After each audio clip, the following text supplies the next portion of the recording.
कल्पना कीजिए, एक तरफ दुनिया में युद्ध और तनाव बढ़ रहा है, तेल की कीमतें आसमान छू रही हैं, और दूसरी तरफ भारत संकट के समय अपने पड़ोसियों की मदद करके अपनी ताकत दिखा रहा है। जब अफगानिस्तान बाढ़ और भूकंप से जूझ रहा था, तब भारत ने बिना देरी किए मदद भेजी, दवाइयाँ, राहत सामग्री और खाद्य सहायता। लेकिन सवाल ये है, ये सिर्फ मदद है या रणनीति? यहीं आता है कॉन्सेप्ट डिजास्टर डिप्लोमेसी, यानी आपदा के समय सहायता देकर भरोसा और प्रभाव दोनों बनाना। भारत की नेबरहुड फर्स्ट पॉलिसी इसी पर आधारित है, और इसी वजह से भारत को नेट सिक्योरिटी प्रोवाइडर कहा जाता है। Exam insight. यूपीएससी आपसे पूछ सकता है, क्या भारत की विदेश नीति में सॉफ्ट पावर हार्ड पावर से ज्यादा प्रभावी है?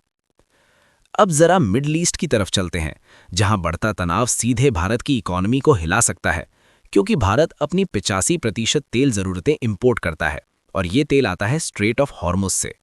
अब समझिए चेन रिएक्शन। अगर यहाँ तनाव बढ़ता है तो तेल महंगा, इंपोर्ट बिल बढ़ा, सीएडी बढ़ा, रुपया कमजोर, महंगाई बढ़ी। यही है जियोपॉलिटिक्स का रियल इम्पैक्ट।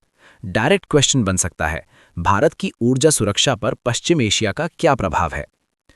आज रुपया क्यों गिर रहा है? कारण महंगा कच्चा तेल, फॉरेन इन्वेस्टर्स का पैसा निकालना, ग्लोबल अनसर्टेनिटी। लेकिन असली असर क्या है? इंपोर्ट महंगे, इन्फ्लेशन बढ़ती है, और बढ़ता है करंट अकाउंट डेफिसिट यानी सीएडी।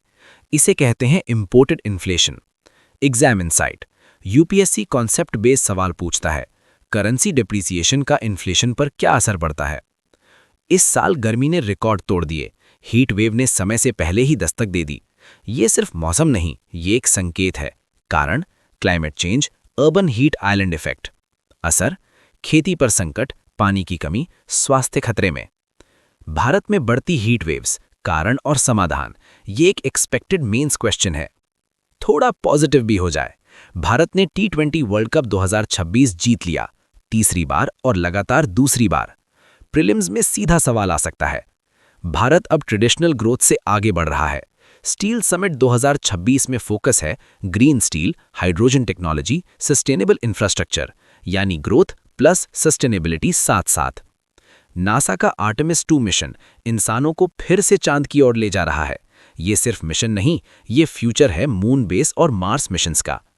आरबीआई इन्फ्लेशन को कंट्रोल करने की कोशिश कर रहा है, tools, repo rate, CRR, SLR. लेकिन चैलेंज क्या है? इन्फ्लेशन कंट्रोल करें या ग्रोथ बढ़ाएं? यही है पॉलिसी डिलेमा।